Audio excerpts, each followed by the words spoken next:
Hoy vamos a hacer un paréntesis del Salmo 119 y vamos a tener otro mensaje, el cual he titulado en esta mañana Un llamado a vivir como los hijos de Dios. Para ello nos vamos a basar en Primera de Juan. Como todos sabemos, el mensaje de Cristo es el Evangelio, es un mensaje poderoso, es un mensaje que está cargado de esperanza, es un mensaje en el cual pues tenemos esperanza eterna y una esperanza la cual no se puede comparar con ninguna otra. Hay una doxología que a mí me gusta mucho, incluso he llegado a compartirla con vosotros, es un himno de alabanza, el cual se encuentra en Primera de Pedro, capítulo 1, los versículos del 3 al 5. Y me gustaría que partiéramos de ahí esta mañana, aunque luego pasemos a Primera de Juan, pero vamos a leer estos 3 versículos, los cuales nos tienen y tenemos y vemos que tenemos una esperanza viva. Dice el Primera de Pedro, capítulo 1, versículo 3. Dice: bendito el Dios y Padre de nuestro Señor Jesucristo, que según su gran misericordia nos hizo renacer para una esperanza viva por la resurrección de Jesucristo de los muertos, para una herencia incorruptible, incontaminada e inmarcesible, reservada en los cielos para vosotros, que sois guardados por el poder de Dios mediante la fe, para alcanzar la salvación que está preparada para ser manifestada en el tiempo postrero. Así que vemos que tenemos una esperanza viva, tenemos garantizada esa esperanza, como vemos en el versículo 5, dice que sois guardados por el poder de Dios mediante la fe para alcanzar la salvación que está preparada para ser manifestada en el tiempo postrero. Entonces, tenemos de nuevo una esperanza viva, tenemos una esperanza la cual hemos obtenido a través de la resurrección de nuestro Señor Jesucristo, tenemos una herencia, tenemos la cual no es perecedera, no puede ser contaminada y, por supuesto, no puede desvanecerse. Y hay que decir una cosa, hermano, y no nos gusta, nos gustaría que no tuviéramos tantas dificultades, pero cuanto más dificultades pasemos en esta vida, más radiante vuelve nuestra esperanza y nuestro anhelo a la palabra de Dios. Ahora, me podéis decir, ¿cómo es que podemos tener certeza de esto? ¿Cómo es que esto es la verdad en mi vida? Bueno, solo puedo cimentar esta esperanza y esta verdad en la palabra de Dios, que es el punto de vista y en el cual vemos los méritos de nuestro Señor Jesucristo muerto en la cruz. Así que el apóstol Juan escribe en la primera carta de Juan una verdad objetiva. ¿Para qué? Para animar a los verdaderos cristianos a verdaderamente estar en Cristo, poder tener esperanza en Cristo. Y sabemos que la esperanza en el cristiano es vida eterna. Y ese es un periodo que en esta epístola, como nos indica el capítulo 5, versículo 13, nos recuerda, fijaros, capítulo 5 de Primera de Juan, 5:13, nos dice: estas cosas os he escrito a vosotros, que creéis en el nombre del Hijo de Dios, para que sepáis que tenéis vida eterna y para que creáis en el nombre del Hijo de Dios. Si yo voy a vivir mi vida a la luz de esta realidad, tengo que tener confianza en esa verdad que nos dice la palabra de Dios. Quiero y necesito tener seguridad de salvación. Por eso esta carta fue escrita para afirmarnos cómo podemos vivir hacia la eternidad, porque el cristiano posee asegurada la vida eterna. Y Juan da una serie de pruebas en esta carta por las cuales vamos a ir viéndola ahora poco a poco. Y tenemos que ser, hermanos, fue tremendamente necesario que se dieran todas estas pruebas o todas estas marcas para el cristiano. Porque tenemos que recordar que cuando Juan escribe esta carta, estaban bajo un ataque hostil de falsos maestros. ¿Y qué hacían esos falsos maestros? ¿A qué se dedicaban esos falsos maestros? Pues por supuesto, ¿a qué se van a dedicar? Pues a dar falsa esperanza basada en un mensaje falso. Los falsos maestros enseñaban un camino de salvación y le daban a la gente una esperanza, le daban una falsa seguridad y le daban una inseguridad en cuanto a la salvación. Y eso es lo que le estaba pasando a los receptores de esta carta de primero de Juan. Incluso, hermanos, estos falsos maestros negaron a Jesús, que el cual era el Cristo, y lo vemos en primera de Juan, capítulo 2, versículo 22.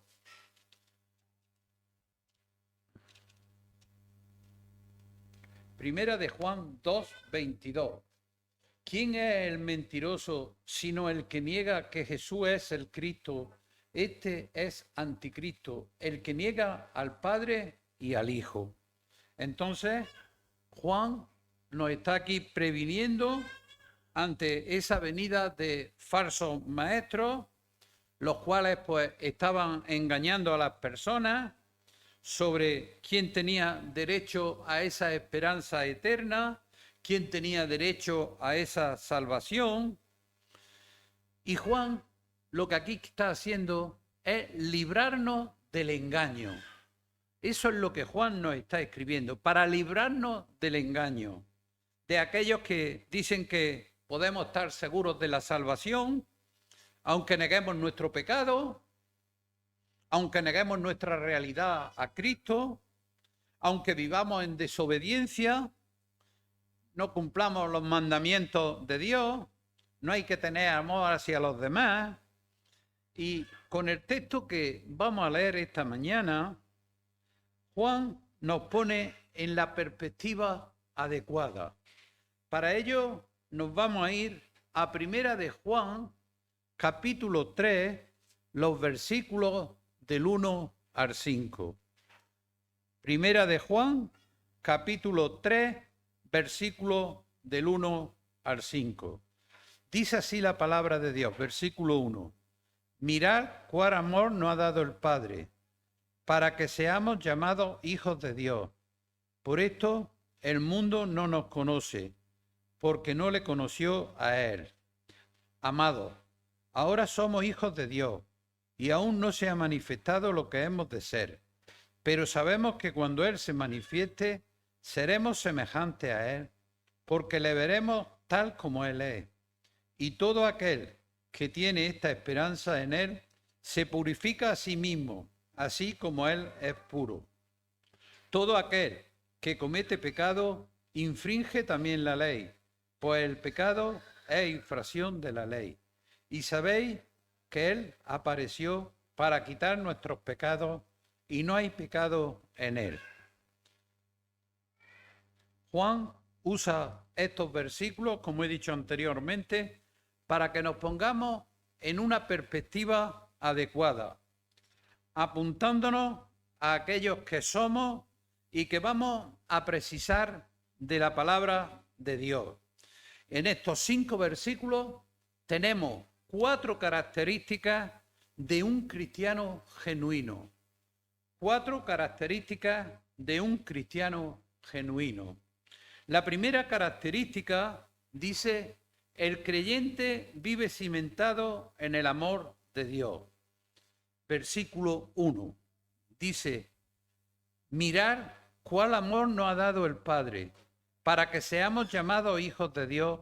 Por esto el mundo no nos conoce, porque no le conoció a Él. Tremendo, hermano. Vaya versículo.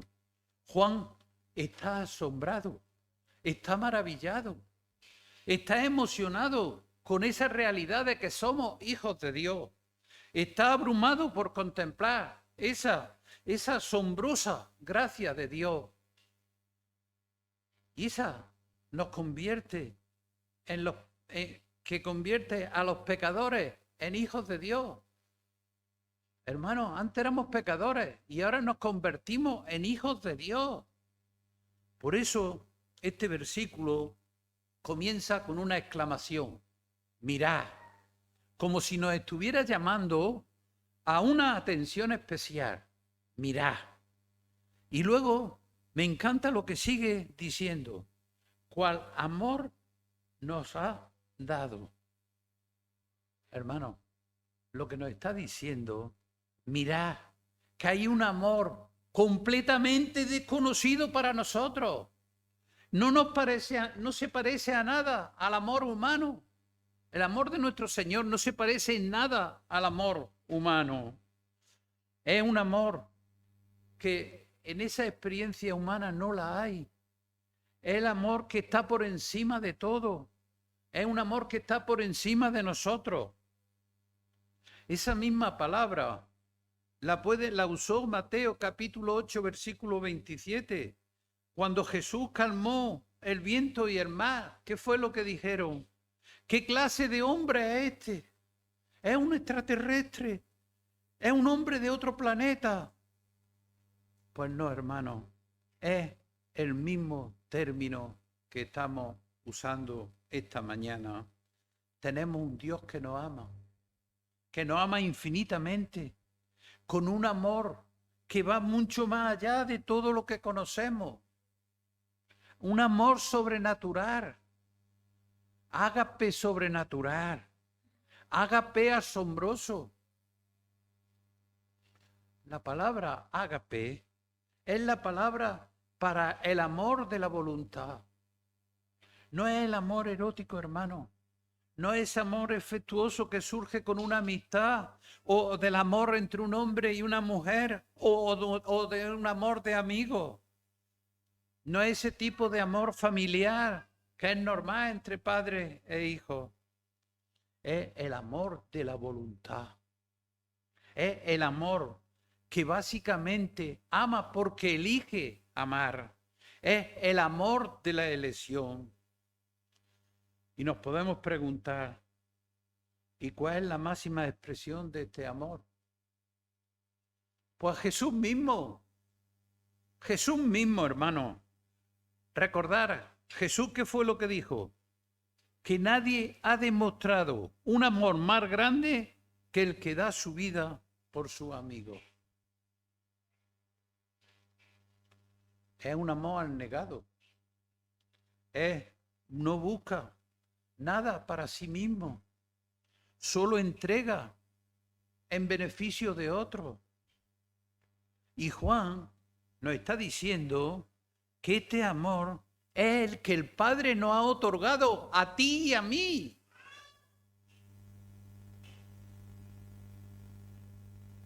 ¿De dónde viene ese amor?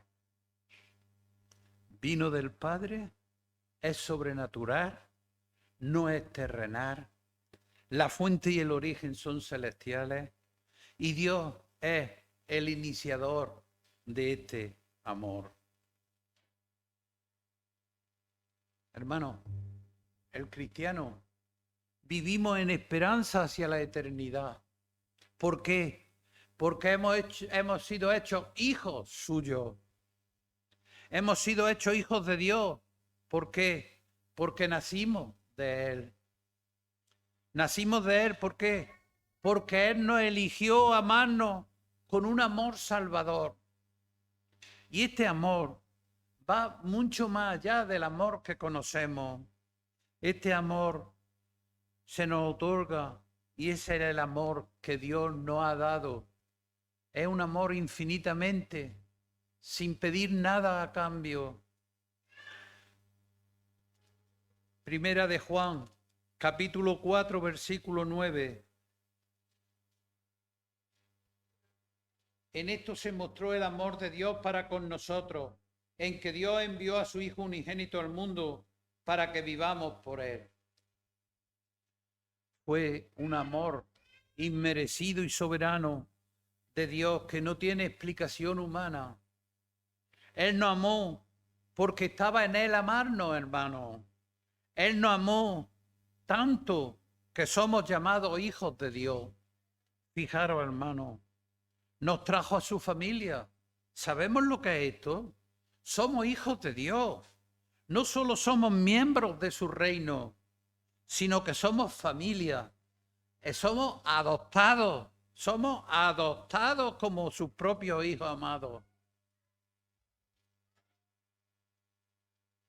Por eso, hermano, nuestra posición espiritual, nuestra esperanza está meteorizada por ese amor soberano que tiene Dios.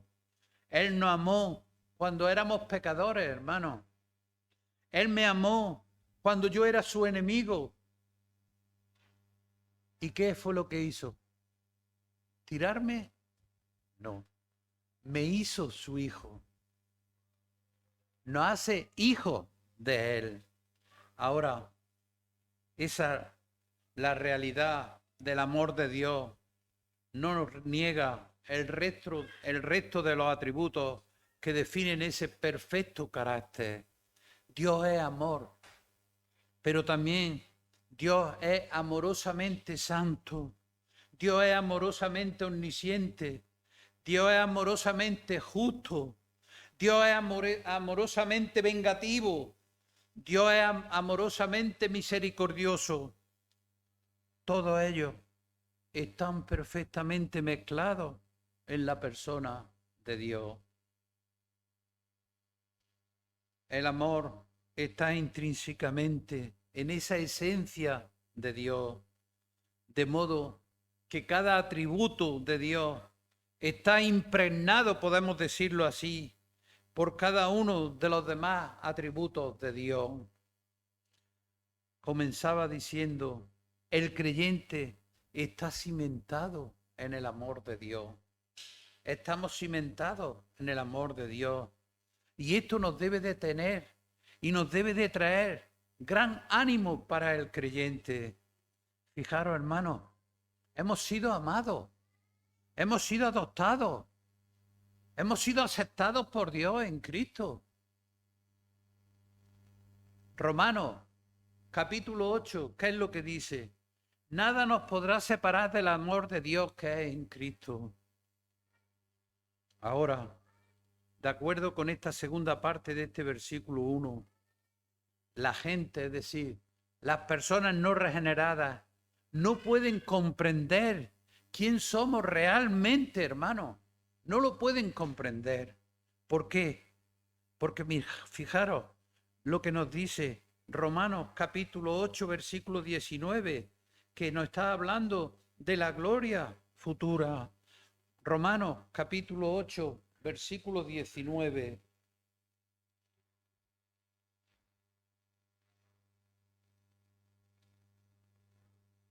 Porque Él anheló ardientemente de la creación el aguardar la manifestación de los hijos de Dios. Hermano, la gente no tiene ni idea de que el Espíritu de Dios vive en nosotros. No tienen ni idea de que literalmente en nuestra alma está la vida de Dios. No saben que en tu mente, en tu corazón, late la esperanza de vida eterna. No tienen idea de quién es Jesús. No le conocían, no sabían quién era Él, Tampoco saben quién somos nosotros.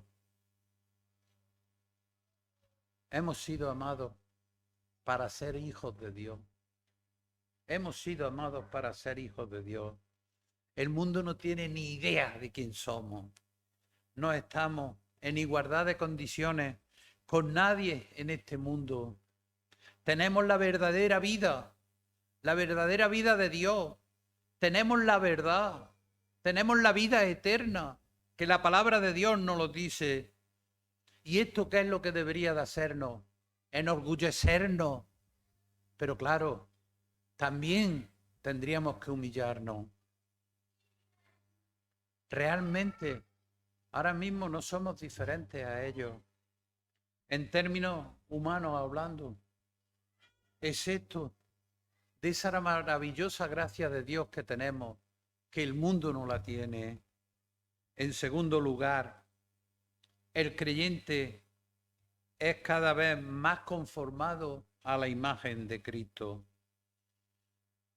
El creyente es cada vez más conformado a la imagen de Cristo. Versículo 2 dice: amados, ahora somos hijos de Dios y aún no se ha manifestado lo que hemos de ser, pero sabemos que cuando Él se manifieste, seremos semejantes a Él, porque le veremos tal como Él es. Vemos aquí ya la idea de esa semejanza de Cristo. El mundo va a ver cómo somos en la gloria de la resurrección, pero hasta entonces, hermanos, simplemente tienen que aceptar lo presente. Pero es interesante, dice el versículo 2, amados, ahora somos hijos de Dios. Es ahora, no en el futuro, es ahora, hermano. Somos hijos de Dios. Somos hijos de Dios, aunque el mundo no lo sepa. Ahora somos hijos de Dios.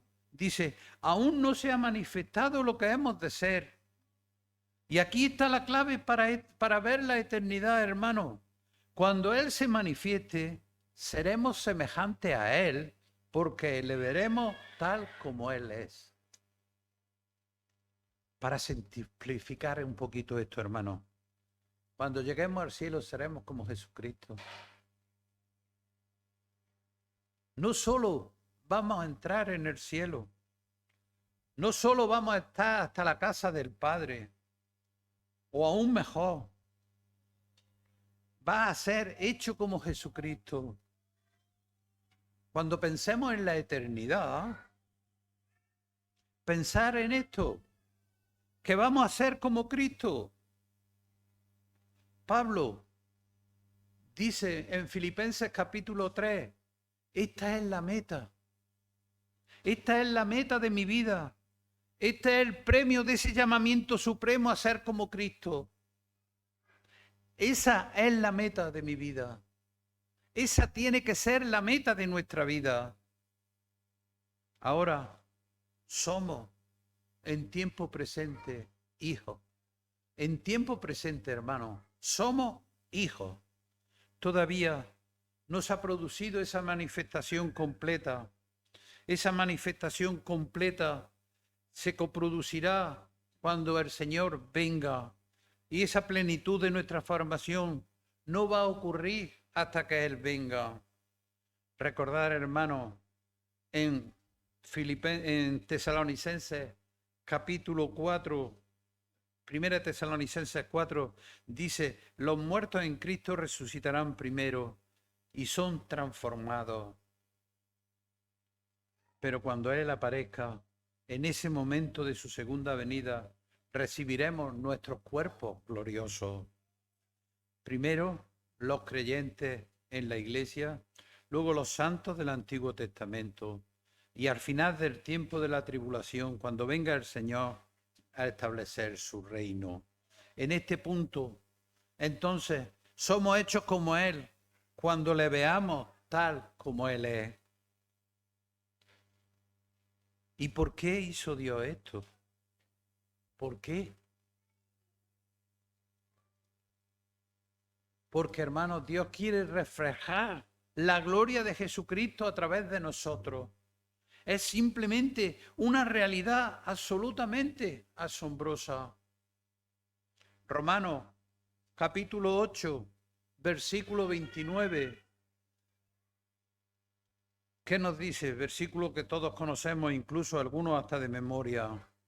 Porque a los que antes conoció, también los predestinó para que fuesen hechos conforme a la imagen de su Hijo, para que Él sea el primogénito entre muchos hermanos. Hermanos, vamos a ser conformados a la imagen de su Hijo. ¿Qué significa esto? ¿Qué implicaciones tiene esto? Pues esto implica santidad y justicia. Y desde este momento buscamos crecer en santidad, crecer en la justicia de Dios y ser conformados a la imagen de Cristo. Significa que seré una persona sobrenatural, tanto física como espiritual, como lo es Cristo, hermano. Y tendremos esa capacidad plena y pura de adorar y glorificar a Dios para siempre. Esto es algo maravilloso. Es algo por lo que tendríamos que estar anhelando, por lo que teníamos que estar agradecidos a nuestro Señor. La tercera característica, el creyente intenta vivir con pureza. Versículo 3 dice, y todo aquel que tiene esta esperanza en Él se purifica a sí mismo, así como Él es puro. Hermano, si tu esperanza del cielo es ser como Cristo, esto es lo que está diciendo. Si tu esperanza es ser como Jesucristo, Él es tu Señor, Él es tu Salvador, Él es tu modelo, Él es tu ejemplo, es la meta de tu vida. Esa es la meta de nuestra vida. Si eso es verdad, si realmente queremos ser como Cristo, si esa es si nosotros tenemos esa esperanza celestial, entonces eso va a impactar en cada uno de nosotros y nos va a ayudar a seguir adelante. La esperanza en el regreso de Cristo determina prácticamente el estilo de vida y la conducta de cada creyente.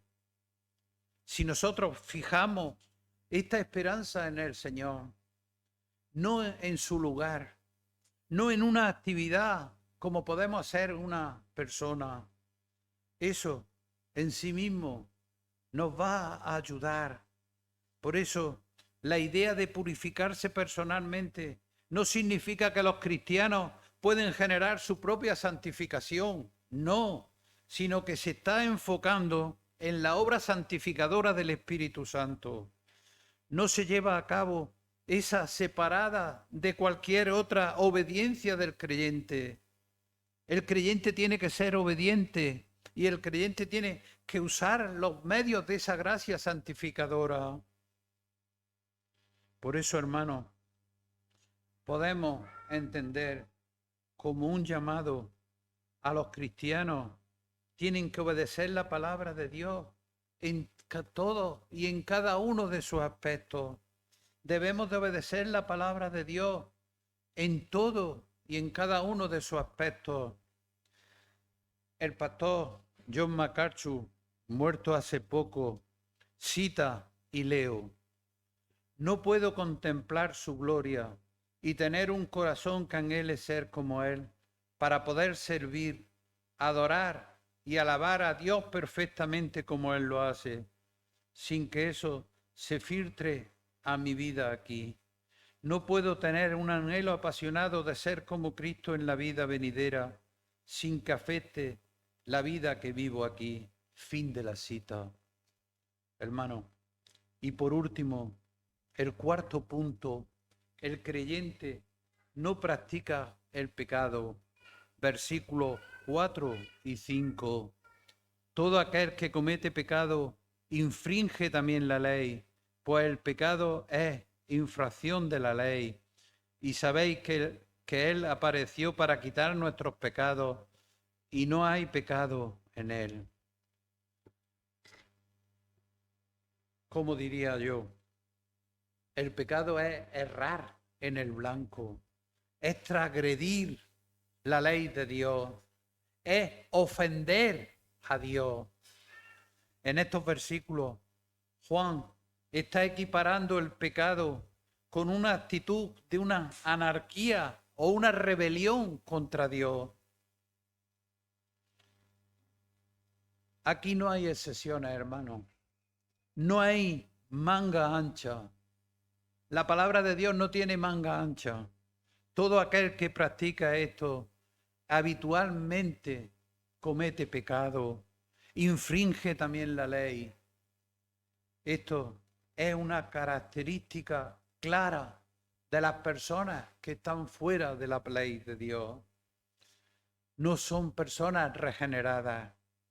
Un creyente verdadero no puede vivir en pecado, no viola habitualmente la ley de Dios. Al contrario, obedece esa palabra que es fundamental para el creyente. Por eso, hermano, el pecado es incompatible con la obra de Dios. El versículo 5 dice que Jesús vino a la tierra ¿con qué objetivo principal? Con el de quitar nuestros pecados. Ese fue el motivo principal, el quitar nuestros pecados. Por tanto, es incongruente con la obra redentora de Jesucristo. Alguien puede decir, soy cristiano, pero continúo viviendo en pecado. Esto no es posible, hermano. Ser cristiano y vivir en pecado no es posible. Eso es un sinsentido. Y tenemos que ser conscientes. ¿Cristo para qué vino? Para destruir el pecado. Por eso los creyentes experimentamos una limpieza genuina, una separación del pecado, la cual aún a nivel práctico sigue ocurriendo a medida que nosotros nos vamos conformando más y más a la imagen de Cristo. Sí, hermano, tenemos que acercarnos a esa imagen. Solo una nota más. Dice al final, y no hay pecado en Él. Recuerda, Jesucristo es el único, absolutamente sin mancha, absolutamente sin pecado. Es el Cordero perfecto. Su sacrificio fue válido y aceptado por Dios.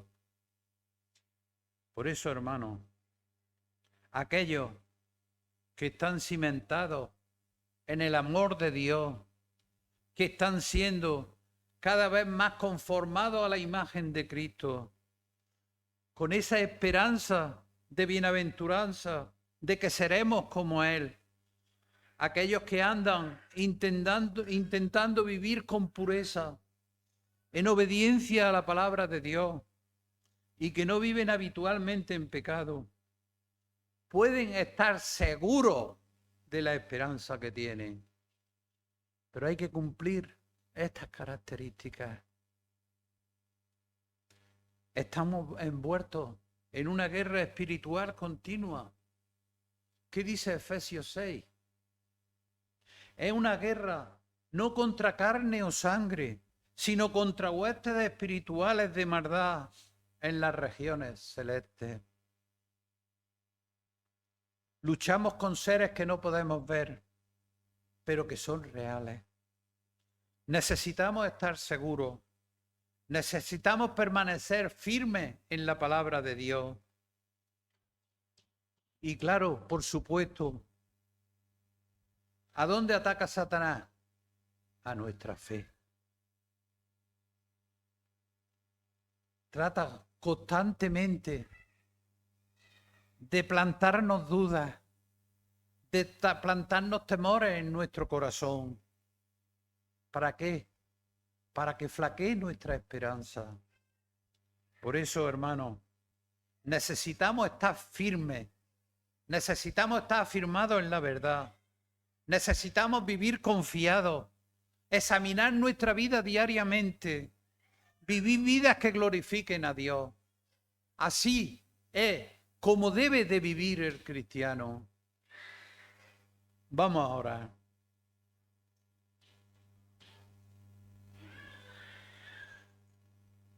Señor y Padre nuestro que estás en los cielos, estamos tan agradecidos por tu infinita misericordia y por tu gran amor que nos has otorgado al hacernos tu Hijo. Gracias por tu palabra. Queremos vivir a la luz de la esperanza que está por venir. Queremos ser hijos tuyos. Queremos vivir gozosos y estar seguros de nuestra salvación. Por ello, te ruego que podamos examinar nuestra vida a la luz de estas verdades, nuestra realidad espiritual, cómo andamos. Señor, que podamos seguir creciendo en santidad, en madurez, en el deseo por tu palabra. Bendícenos y gracias por este tiempo. Todo lo oramos en el nombre que es sobre todo nombre, en el nombre de Cristo Jesús nuestro Salvador. Amén.